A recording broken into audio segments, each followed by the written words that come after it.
Hello everyone, welcome back to my YouTube channel. आज हम बनाने जा रहे हैं फुल फ्लेयर स्कर्ट, जिसके लिए मेरे काफ़ी सब्सक्राइबर ने डिमांड्स की थी। ऐसी ही और वीडियोस के लिए मेरे चैनल को सब्सक्राइब करें और बेल आइकन को प्रेस करना ना भूलें। इस स्कर्ट को बनाने के लिए मैंने लिया है 5 मीटर टफटा सिल्क फैब्रिक और 2.5 मीटर इनर फैब्रिक। यहाँ मैंने 2.5 मीटर टफटा सिल्क फैब्रिक को हाफ में फोल्ड कर अपने साइज के अकॉर्डिंग अम्ब्रेला स्कर्ट की कटिंग कर ली है। अम्ब्रेला शेप स्कर्ट की कटिंग एंड स्टिचिंग की वीडियो मेरे चैनल पर अपलोड है, आप वहाँ से देख सकते हैं। यहाँ मैंने स्कर्ट के वेस्ट साइज की मार्किंग की कटिंग नहीं की है, क्योंकि इससे हमें स्कर्ट के डिज़ाइन की कटिंग करने में आसानी होगी। इसमें मैंने स्कर्ट की वेस्ट साइज की मार्किंग को थोड़ा डार्क कर लिया है ताकि आसानी से विजिबल हो। अब हम वेस्ट साइज की मार्किंग से 10 इंच नीचे एक मार्क ड्रॉ करेंगे और फिर ऊपर के पॉइंट से इस मार्क तक साइज नाप लेंगे और फिर इसी साइज पर इंस्टेप को इस तरह से घुमाते हुए हर तरफ निशान लगा लेंगे।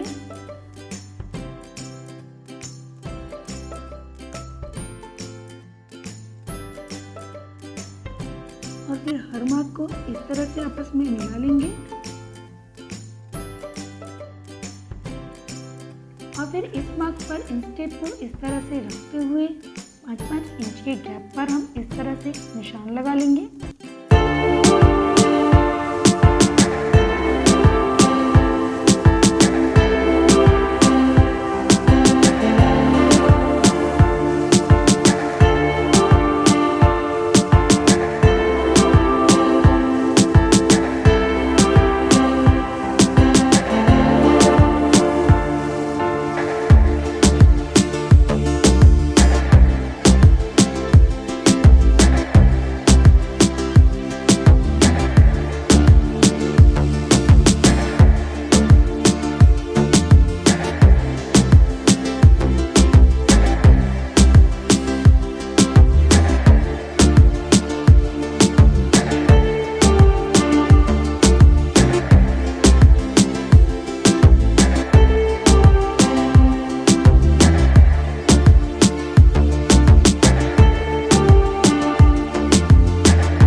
यहाँ हमारी दोनों शेप्स की कटिंग कंप्लीट हो चुकी है। इसी तरह से हम 10 और शेप्स की भी कटिंग कर लेंगे।